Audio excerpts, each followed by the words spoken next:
if you could talk about kind of, just so people have a better understanding of what was the, I mean, if you're, what was kind of the logistics of this contract with Sugar Hill that maybe couldn't get you out? Because, I mean, you hear about it all the time, right? You hear about, I mean, I think like SWV is a perfect example, or TLC, right? Mm-hmm. They have this contract, they're ready to get out, but they have to complete like 12,000 records to get, you know, like something crazy like that. They need to complete a certain amount of records to actually get out, to fulfill that contract. So if you kind of talk about what were the logistics of the contract that did not allow you guys to get out of it, okay. And then also what was the record label scene at the time in terms of for hip hop artists? I mean, you know, for example, was Sugar Hill the only game in town, or was there another game that you guys could have went to? You know, now you obviously have so many record labels. Understand. Well, when you talk about what was the mechanism of the contract, for everything that SWV went through, for everything that NWA went through, for everything that TLC went through, we were the poster child of starting that off. So for every group that say that happened to us, well, guess what? It started right there with the Funky 4+1. It started right there with Grandmaster Flash and the Furious 5. Because I know at one time, you know, they took them to court. Mm-hmm. So Sugar Hill, now I assume that, you know, record labels had been doing this, but we're talking about a rap label. We're talking about young kids, that's all they have to look forward to. And you just suck everything out of them without assuring that no matter what, you take care of me, I take care of you. If you selling those records or you out there and you doing this, I'm going to look out for you. Mm-hmm. I'm going to look out for you. You know why? Because I took you out of your element, but I can go back and say, well, they didn't really take us out of our element, but you made money off of us. Right. You understand what I'm saying? And you were supposed to make sure that all the inner city things that we were going through and you knew that was in our heart, you were supposed to at least cover us. We were kids. Now, many could say, well, I blame your parents. Yeah, we could. But a lot of our parents at the time only did what their kids wanted. And what we wanted to do was sign a contract and take everything that we've been doing in the streets of New York out and show the world that this is what we created. You know, so when you talk about what was the contract, it could have been all of that. I don't even know. Right. You understand what I'm saying? But what I do know is that when we tried to get out of the contract, because what happened is that when we met Deborah Harry from Blondie, she said, okay, I'm under Chrysalis Records. And I don't care what you hear. We had this conversation. I'm under Chrysalis Records. I'm getting ready to, to do a tour. You know, there's a possibility that I like y'all. You know, y'all could go out on tour, but I can't do anything until y'all get off the label with Sugar Hill Records. So we're the Funky 4+1. We was like, yeah, man, we want to go. We could get on tour now and go on tour with somebody different than just somebody in the Bronx.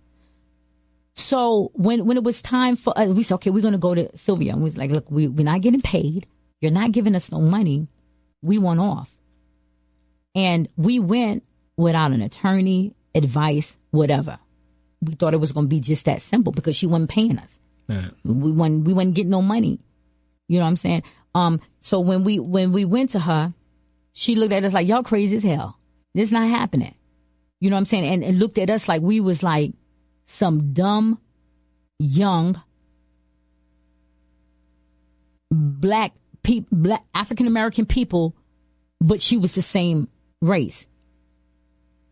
Talk down, right? And so we was like, okay, so we went back. Keith, which was a member of the original Funky 4 and the Funky 4+1, said, okay, my uncle, he's a lawyer. Let me talk to him and see whether or not he could get us off the contract. So he wasn't a match, for Sylvia Robinson, because she knew how to get around, right. the music business, because she was already in the music business. And so he didn't understand the entertainment business. And so when we went in, Rodney C, to her, was a problem. He was part of my group because he was outspoken. He didn't care. He cussed people out. He didn't care. He was like a hothead. But if he believed in something, that's what he rolled for.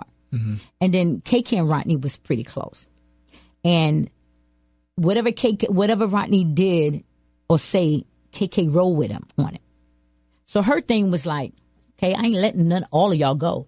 Y'all can stay here. Y'all have like a 3-year contract with 2 years. If I want to let you go out, I don't want to let you go. So she said, I'm willing to release Rodney and KK if y'all want to go, because what happened is that Rodney and KK said, well, y'all, Sha-Roc, you, Jeff and Keith, if y'all want to stay, y'all can stay. I'm not staying with that woman, right? So then KK said, I'm going with Rodney. So she was willing to release them two because they were the problem child. But by the same token, when I brought my sister in there and Keith brought his uncle and the family member, when we were supposed to all agree to get off the contract, she told, everybody that was there representing us that I'm not letting them all off. This is my option. This is what we could do. If they want to go, Rodney and KK want to go, I'll let them off. But I'm not letting the whole group off.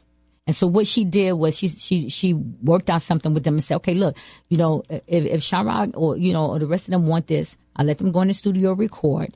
I'll give them, the receipts or the counting of the songs they record and the money that that they make, and then we'll renegotiate everything to their best interest and make it happen. So she let KK and Keith get off the contract. Yes, we went in the studio and record probably like about 4 or 5 songs as the new Funky Four, but it was only 3 of us. Me, Jeff, and Keith. So we recorded. She let us get in the studio, yeah. But we still never saw a dime Amazing. Of the money. Never saw a dime. So whose fault is that? Yeah, okay, it's our parents. It's our, I can't even say really a parent, because I didn't even tell my mother, that I was re-signing or trying to get off. I brought my sister in. And my sister was allowed to sign for me, and she wasn't even my guardian. But all I wanted to do was let the world see outside of the Bronx who Sha-Roc was and my skills. So, 17, 18 years old, that's what I did, and we stayed with Sugar Hill. I want to ask you how long did the Sugar Hill relationship last, but going a little back, you helped start this culture, mm-hmm. and I'm going to say out of a labor of love, right? Yes. Because rap wasn't a genre of music, mm-hmm. wasn't a label, Sure. It wasn't. You get signed. Mm-hmm. When did that finally dawn on you that you, or even the other powers that be, Sylvia Robinson, are taking this labor of love, this culture that you mm-hmm. helped develop, mm-hmm. and trying to make a money off of it? Mm-hmm. And then what was your initial reaction to how do you say to yourself, how can you mm-hmm. make money off of mm-hmm.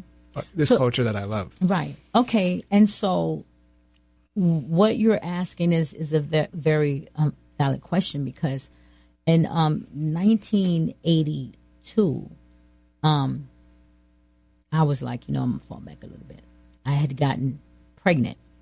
Now, the Funky 4+1 is furious, right? Because we were supposed to get off this contract and really go on tour, with Debbie Harry, because that's what was told to us that we were going to do. And on top of that, Charlie Ahern, who did Wild Style and Fat Five Freddy, had approached us, and they said that they were doing a movie as well, right? They didn't tell us what the movie was. But what they did tell us that it was a rap movie, and they wanted the Funky Four to be about the Funky Four. Now, they may tell you a different story now, but all of us knew what that conversation was. So, again, they say, try to get off Sugar Hill label, and we could work with you. So, because Sylvia let KK and Rodney get off, those two were able to be a part of Wild Style, and they called themselves, they're now the Double Trouble, but we're still on it. So when you talk about what happened, during that time, okay, I'm pregnant with my daughter. I'm still trying, have her, but still trying to record, thinking that I'm going to get something out of it. So our last song we had made, me, Jeff, and Keith made, a couple of songs after that. And I said, you know what? I'm not going to do this no more. The love that I had for rhyming and the culture that I helped build was tarnished by me being out there and not getting what I felt that I was deserving of. So I fell back. And I said, you know what? I'm not going to record. I am not going to record with a label that does not respect me or everything that I did for the culture, especially the rap element. So I fell back. In 1986, I had my daughter in 1982. But in 1980, no, I had it in 81. But in 1987, I got married, to a young man that was in the military. He was like 6 years older than me. And he was grounded, always on time, never late, conditioned, everything that I didn't see, not saying I didn't see in the pop, but he was a different type of person at the time than what I knew. And so I got married and moved away and say, you know what? I refuse to give somebody else money. Give somebody else my life, to be able to do whatever they want to do with it and not pay me for it. So guess what? I'm not going to record. So I went to Fort Bragg, North Carolina. Stayed there for about three years or so. And then I went to Germany. My husband was stationed in Germany. He went first and then I went first. We went, like a couple of months later. So one day I'm in a PX, which the PX is called, is what it's called for, military store, where they got everything in it. And I see the box set of the famous Sugar Hill label. But they're selling this box set for about $100. And it's with every person that had ever recorded rap records, on up until 90, that was on this box set. So I lifted up. I was like, oh, my, this is Sugar Hill record. Knowing I ain't getting no money. So I'm shopping for my daughter. I was like, look, Tia, my daughter, Tia, look, look, this, I did this record here. Look, they're selling it here. And she's like, Mama, if they sell it, that means you got money. Can I get this? She was asking me for all these different things. So I was like, okay, don't worry, but I got it. So I went home and I started thinking, and I went back the next day to the PX and started writing down, all the songs and how many songs, that had been on there that we recorded. And I didn't do nothing right then because I was in Germany and the calls would take so long. No, the calls would take so long. It would cost so much to make calls from Germany. So what I did was, but I was on my way back. I was on my way back to North Carolina. Back to the United States. So when I got back, the first thing I did when I got back was call Sugar Hill Records. And I had called Sylvia Robinson. And I said, look, Miss Rob, I was in Germany. I just got back.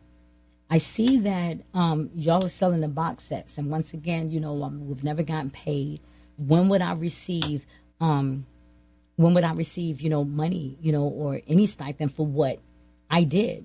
and she says, I'm not the person to talk to. You need to talk to Joe. And Joe was her husband. So I said, you know what?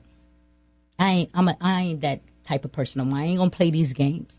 So what I did is I started doing research. I never called him.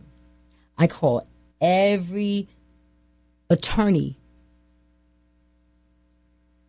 that I could in New York City to try to find out who would represent me, who would take on my case to get my money and my rights back. And the majority of the attorneys wouldn't do it. Or either they'll say, okay, Miss Jackson, or, when you say your name was Sha-Rock again, it's going to cost you probably about $10 to $15 to retain me, and we'll see what we could do. Okay? So I was like, I ain't got no $10, $15 to pay somebody and to see what you could do. So I started doing research on myself, and I started calling like BMI and asking them. I said, listen, what can I do? I wrote these songs. These are my lyrics. I wrote them. How I get my lyrics back. How is what label you. So then somebody looked out up there, and they began to start telling me how my songs in the Funky Four were being distributed. They would change the names. If it was the Funky Four plus one, they'll say Funky Four plus one with the numeric way, or then they'll change it to the Funky Four plus one and write it out. And then they would distribute it through different labels, And so it was coming from all different places. I didn't know that that's how it worked. And so I was like, wow, man, this is crazy. So I'm mad as hell. I'm mad. And then they said, okay, look, I ain't supposed to tell you this, but I know someone who represents artists is just like you. They're not going to be a little bit of money, but they will help you. This is the number. Okay. So by the time I got off the phone with them, it was too late to call. I called the next day, and I talked to the young lady. It was called Artist Rights, Association, and they were like a company that was in Midtown, but they took on fights for people like Chubby Checker. So once again, I make history again, world, by becoming the first person to go to them, and they start a class action lawsuit for people that was in Sugar Hill, for all the artists, because I explained it to them. So then I go back and I said, okay, look, I told Raheem. Raheem was a part of the Funky Four, but he was with Grandmaster Flash and the Furious Five now. So I said, Raheem, I need your help. I said, I'm going to get the Funky Four to sign off on these papers, but I need you to go to the Furious Five and get them to sign off too. Then I was cool with Cheryl and Angie from the Sequence, but I couldn't get in touch with Angie at the time. I have a contact on her. Y'all may know her as Angie Stone, but Angie was one time married to Little Rodney C, which was a part of my group. So when I went to Cheryl, and she said, oh, that sounds good, because I'm doing the research, she said, that sounds good. Okay, let's do it. But when I got back in touch with her, she said, well, they're not going to sign, and I'm not willing to give nobody half of my money, because that's what artist rights want. But I always felt, listen, I won't get no money anyway.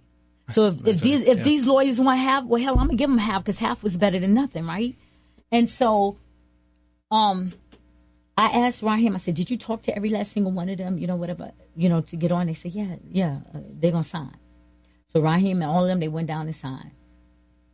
All of the Funky Four went down and signed, except for Jeff. And the only reason why Jeff didn't sign, because at the time Jeff was trying to do a deal with Joey Robinson, which was now one of the sons of Sugar Hill Records, and he was trying to do a deal on trying to get artists to come in, so he fell back and he didn't sign. But that didn't stop the Funky Four from proceeding, and so they proceeded. And we was in court for a couple of years, and the judge decided that they were in at fault for not paying us our money. So because the Furious Five, I don't know how they did the records or whatever. I knew that our records, all the records that we had did that wasn't put out in the States, they were put out overseas. But the Furious Five, Grandmaster Flash and Furious Five was leading in the amount of record sales that they were selling. So even though I started the lawsuit, they were at the top of the lawsuit, and then we were secondary.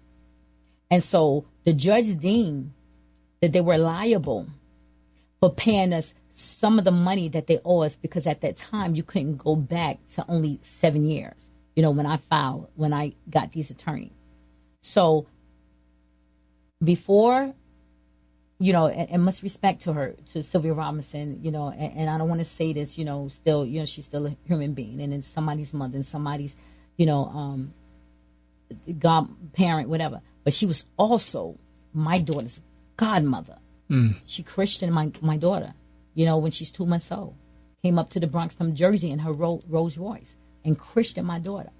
So I always knew that no matter what, even as a young girl growing up, and I had my daughter young, she was supposed to make sure that my daughter was taken care of, because you christened her in the Bronx.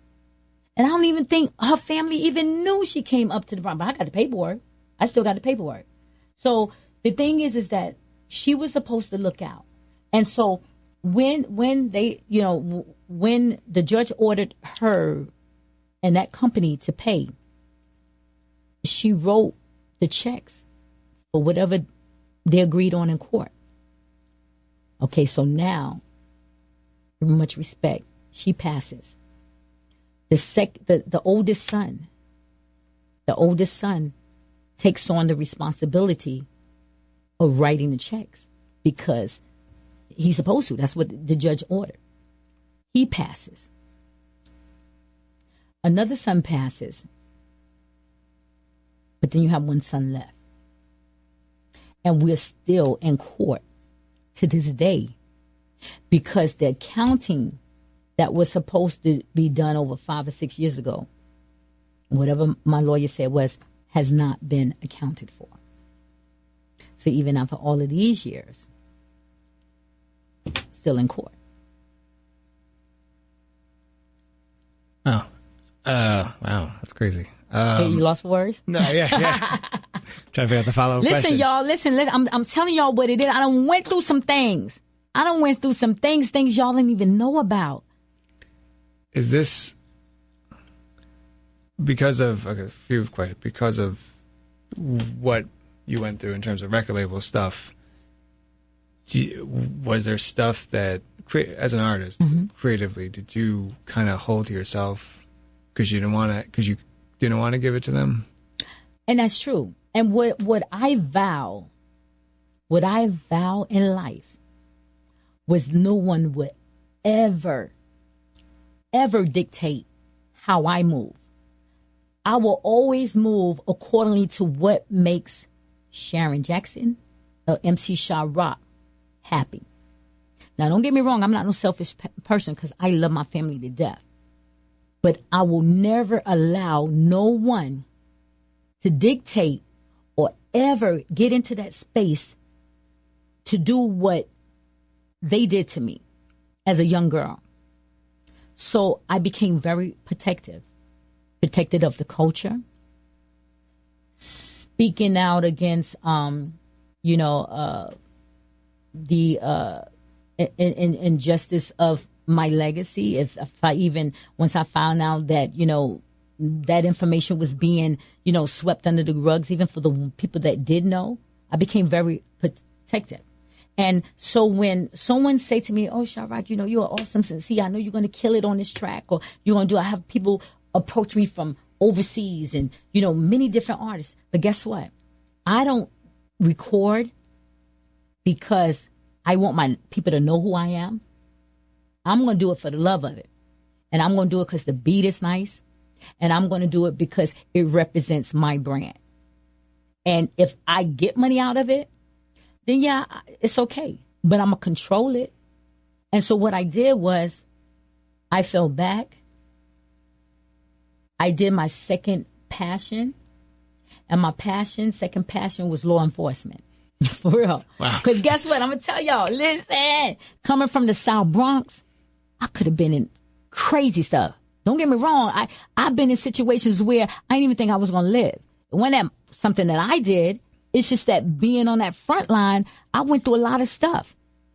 But then something always protected me. Higher power, God, whoever believes in it, I just know I was always protected. Always, because I've been through some stuff. But what I promised myself is that whatever I go through, it was going to be on my accord. It wasn't because I signed a contract and I couldn't get out. It wasn't because I signed a contract, and they won't let me out. Or I record and I'm stuck and I can't move around. I move around any way I want to. I don't never have to record again. That is not really like my passion.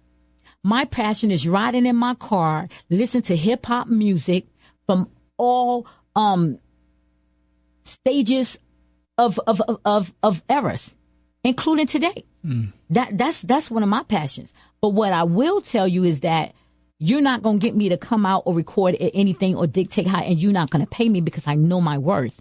So if you cannot give me my worth, then I will stay home and watch Netflix and the ID channel because that's what I love. You understand what I'm saying? Because when it's all said and done, I'm still who I am. So it allowed me to be able to say yes or no to what I want to do and be able to still own my integrity. And at the same time, I'm not locked in or I'm not cornered to something that somebody want me to do. And I'm very cautious. And then, even now, like my friends, I tell them, everybody know, okay. Word on the street, I did an interview with Positive K on Sirius XM LL station, right? A month ago. And so I knew K, and I had forgotten this. And Positive K tells the story of me putting him on the microphone for the first time. I forgot all about that. But when he told me, I remember every single aspect of it. So what he did was he sent a mutual friend to ask me to come on his show, and just be on it because he was just starting out, on that channel. I said, cool. So but what my friend told me is like, Sha-Rock, Kay say, he want me to come to you because he don't think you're approachable, or not that he thinks you're approachable, he don't know if you're approachable like that. But anybody that know me or may have heard, if they say that I'm not approachable, it's only because they know that they can't come to me with no bullcrap. Right. If you want to come to me and you're going to come to me with a story, come to me correct. Because 9 times out of 10, the first minute that you start speaking, I'm already know what you're saying. So I'm not going to allow you to waste my time or your time. And if that's being unapproachable, then okay, because of what I get to, but I'm still respectful. I'm just telling you. Let's have a conversation, but come with the correct conversation, So I've always put my guards up, and I'm a people's person, especially being into law enforcement. You sort of kind of like, how the story's going to go. You know what I mean? Yeah. And so I'm very protective, of my space. I'm very protective of just in general, how I move. Simply because what I went through as that young MC. I have a few more questions. Yes. I'm going to go back a little bit, but No problem. we talked about it now. We talked about, obviously we're in this age of social You said media. we talk about how? We've talked about like, we're in this age of like, obviously social media. Yes, you go to a hip hop show and everyone pulls out their cameras, yes, whatever. Doing research on you, there's a few kind of like, few videos of you in certain clubs, performing. Going back in your career, was there ever this kind of maybe performance that you did or something that you might have spit that unfortunately was not caught on camera that you kind of wish there was that moment that, damn, I wish someone caught that, or that lyric was nice? No, not really. You know why? Because everything that you see now that saved me. And let me tell you why. Because for every female, or for every, person like the DMCs, or the Beastie Boys, or Fat Joe, or, anybody that talk about the legacy, of Sha-Roc, it shows, let's take the young girl, that you may see in the mug club, or they said the kitchen, that video that may be on on social media. What it did was it saved me.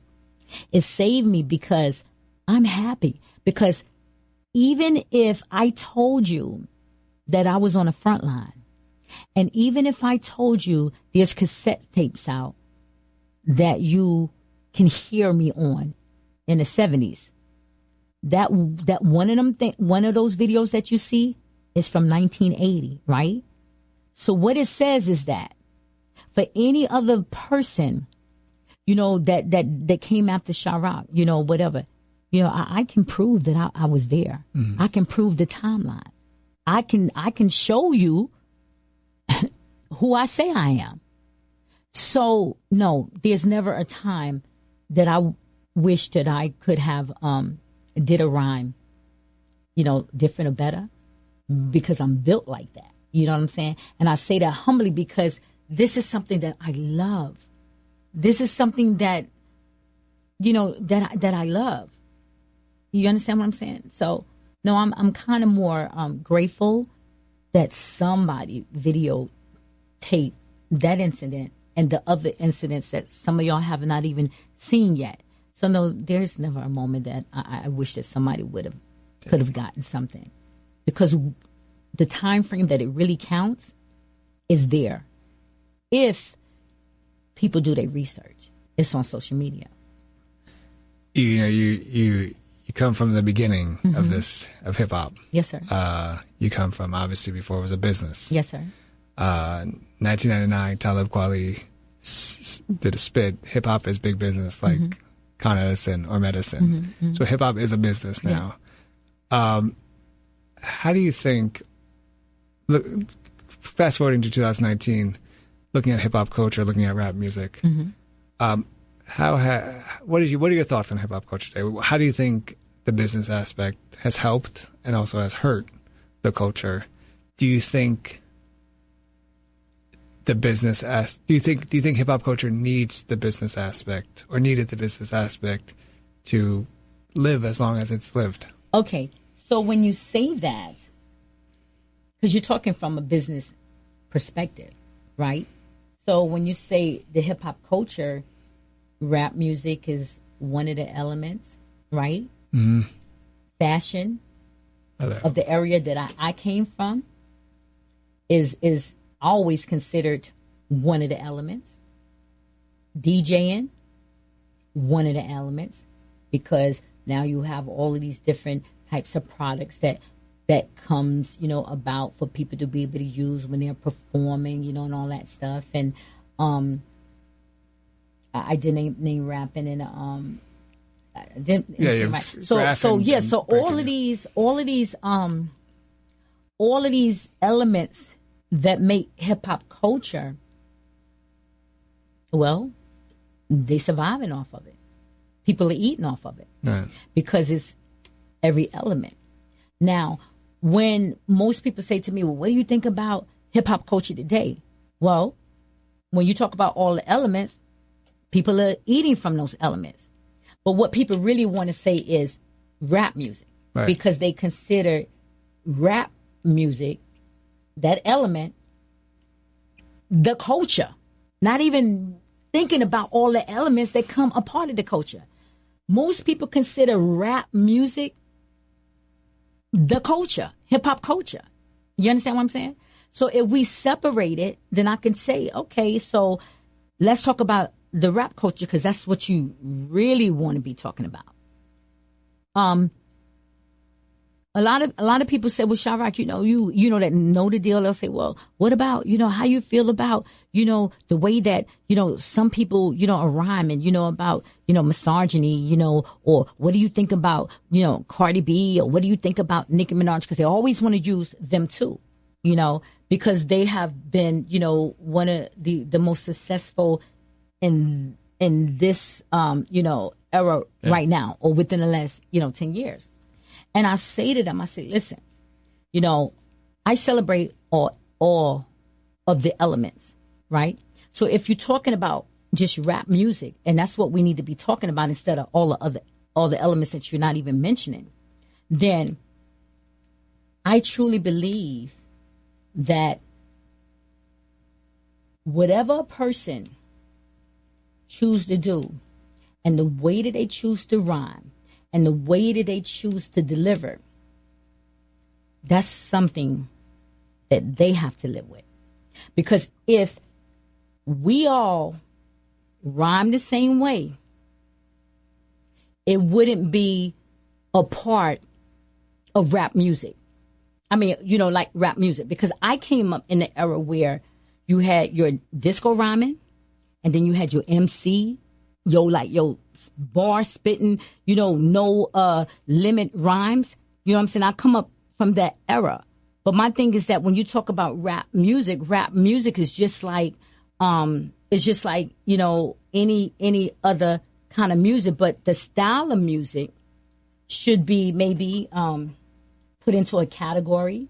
You know what I'm saying? Because for me, the way I look at it, it's like, the style of music.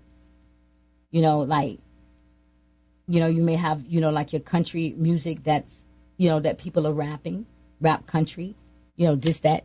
I think that, maybe it should be separated into categories, because when people talk about hip hop, they place rap music all together as one.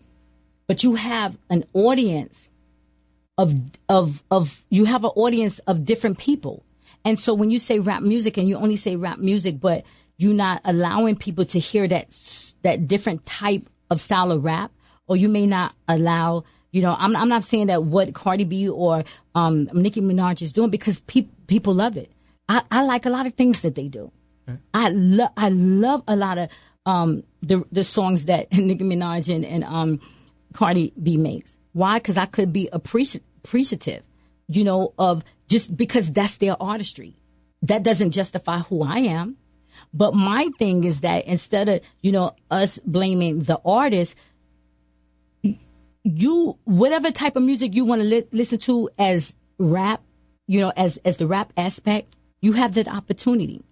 So if you like conscious rap, then support the conscious people. Go to them, go listen to them. Don't complain about the next person. If you like country rap, then you follow the country rap.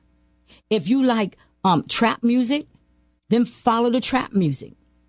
I don't think that you should down a certain type of music because you don't like it. Because when you had people like Dolomite that was cussing and all of that stuff, whatever. So he was an MC, but a lot, he was like, an actor that would cuss, and all that movie, in the 70s. So that was crazy. But guess what? That's during the era of the time that, I was growing up, that I wasn't supposed to listen to it, but I knew that he was. You had Millie Jackson that would, sometimes sing raunchy stuff.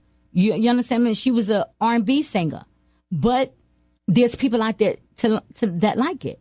So my thing is that, I don't care if nobody don't believe. I think that it should be, if rap is a part of the culture, then maybe there should be different genres instead of classifying just one style of rap as hip hop.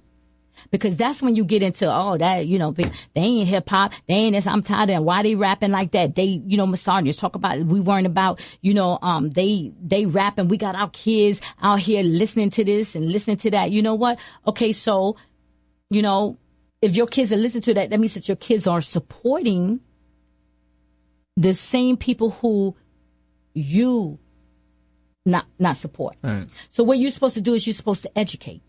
And what you're supposed to do as a parent or a child, or aunt or cousin or brother, whatever, that means that's when your dealings come into place. That's when you educate. That's when you let them know that, listen, that's good. You like that? That's good. but let me show you what I got over here.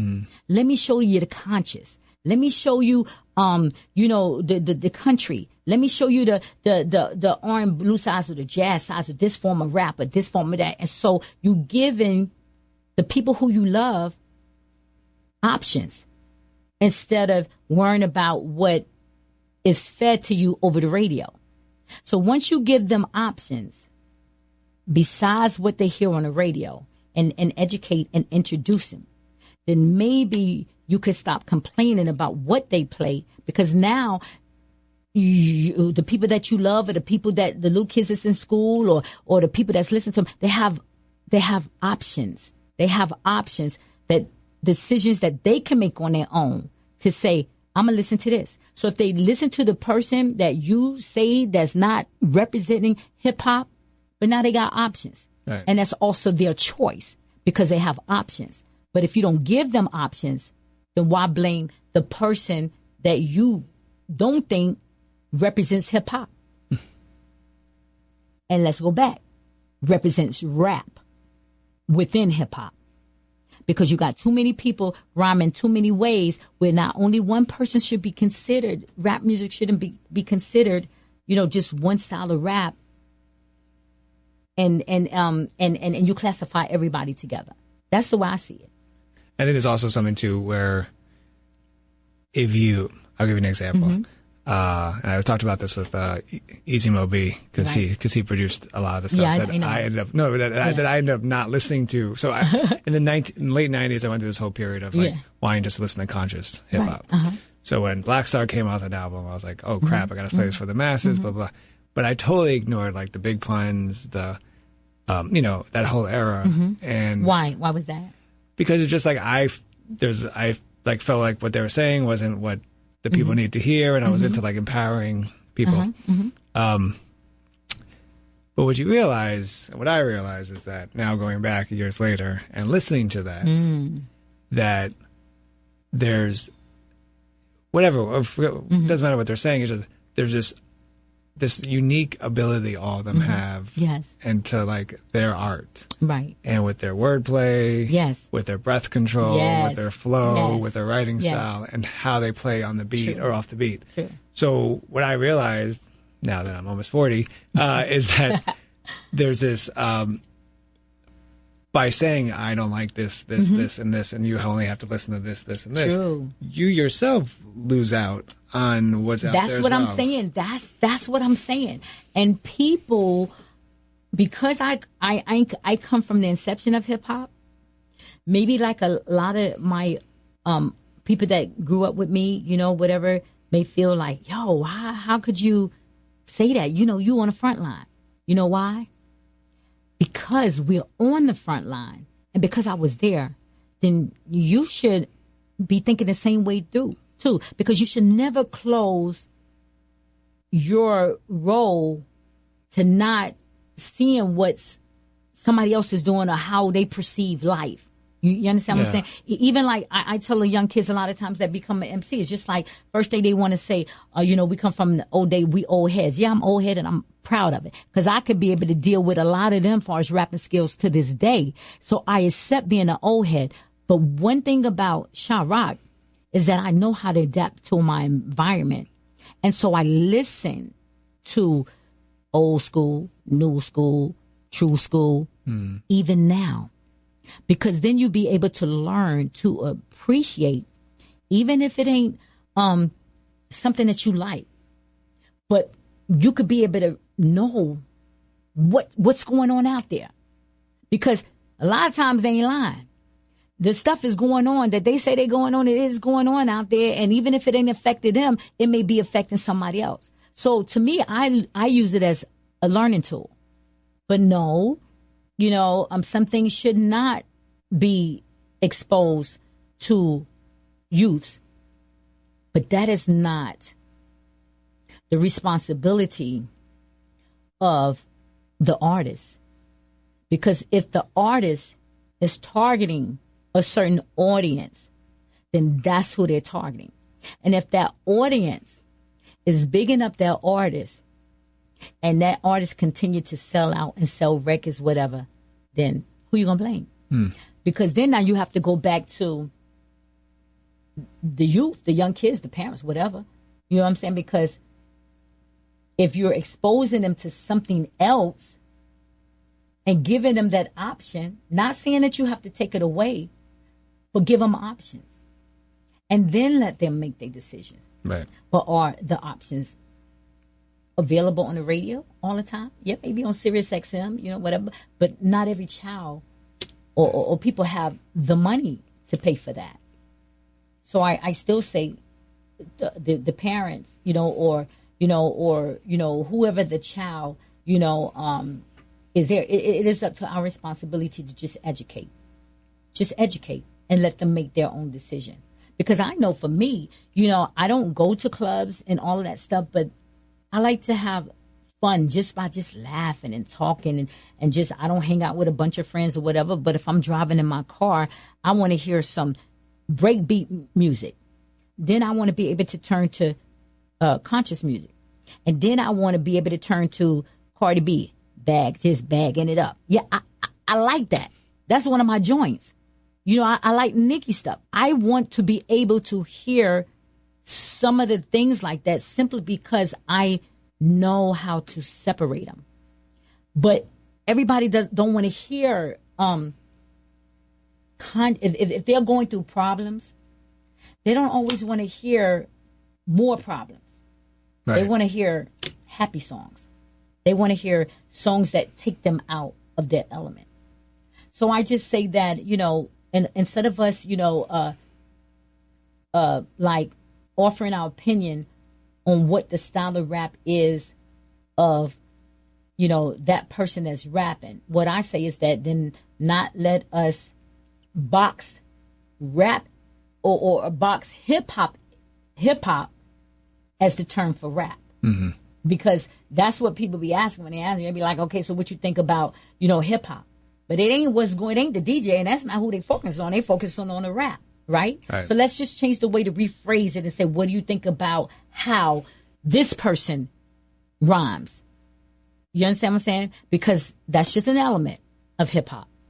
And everybody that rhymes should be, you shouldn't just be saying hip hop because hip hop represents so much other things. Yeah, it's your you understand? Style, the way you dress, the way you walk. Exactly. Yeah, right. It's all other elements. Right. I want to talk to you all day, but I want to. I know I can talk all day. I love y'all. I'm happy. I'm honored that you and Chuck, have me on here because I get to tell my story to the masses, and then maybe people will be able to understand the beginning because that's never talked about. It's never talked about. It's never talked about doing the 77 and 70 right before rap records in winter of 79. I have one question. Yes, sir. My last. What's your absolute favorite thing about being an MC? My absolute favorite thing about being an MC is the fact that I could claim I was first female MC. I could claim I was on that front line, a founding member of hip hop. Being that MC, that is my most favorable thing that I could say. And although people may have tried to take it away, Sha-Roc is here to let you know that there was no one before me. So that is my favorite thing. And I say that humbly to everybody that's listening. That is my favorite thing. Oh, and one more. Yeah, go ahead. Second, is that fact that when I rhyme, my delivery is all for my audience. Because I want them to say when they leave, she's a good MC. Not that I'm a female, but that's a good MC. And guess what? I've stand that time. Because even from the 70s, you still have people saying how I was a good MC. So that is the legacy that I'm most proud of. MC Sha-Roc. It's been an honor. I've learned so much today from you. I've done almost 400 of these, and this has been the most knowledgeable. Thank you so much for being on the Live with Tim Einenkel. I really appreciate you. Thanks for everybody that's listening. I truly appreciate y'all, and much respect to the hip-hop culture. Thank you. People have no idea of a secret, and I'm gonna let the secret go. I think this is probably the third time I talked about this. If you listen to my record, Run's House, and if you listen to Together Forever, a couple of his songs too, but Run's House stands out. When you hear me go, my name is DMC, all-time great, bust the most rhyme, the echo chamber changed my life, because on those cassette tapes that I was buying back in the days, I would save my allowance up, and I would save my allowance up to get, the Cold Crush battle tape versus Fantastic Five, Kool Moe Dee versus Busy Bee when they had that classic battle. And then Cold Crush tapes was really big, but also, I went to Rice High School, 124th Street in Lenox. So I was going to school with guys that was, living in the Bronx and Manhattan, and they would bring tapes of, like Bambaataa, Jazzy J, and Red Alert, and the Jazzy 5 Live over breakbeats, and they had this echo chamber thing. And then one day, I got to hear something that changed a guy's life. I heard this female MC from the group Funky 4+1, 4 dudes MC. She was the +1. Her name was Sha-Roc. And they had a record out. They had the Mexican out, and then they had a couple of records out on Sugar Hill and Enjoy and stuff like that. But one day I heard something that wasn't Sha-Roc's record, and it was a tape of her rhyming over 7 minutes of funk. And she said some crazy dope rhymes that is better than 85% of MCs out today. But this is what was life-changing in me. She was rhyming over don, don, don, don, don, don, don, don, don, don. And she was rhyming with the echo chamber. And she said, to all of you, my name is Sha, Sha. And it said, I was like, what the hell? What is this echo chamber thing? She said, to all of you, my name is Sha, Sha. I'm not a millionaire. I don't have a car. But here's one thing I want y'all to know. I'm a good loving person from a long time ago. One of a kind, rock your mind. I was like, I stood there in my house and rewinded that tape over for 3 days straight. I couldn't believe how incredible this girl was with the echo chamber. Then comes along that I get a chance to go make records.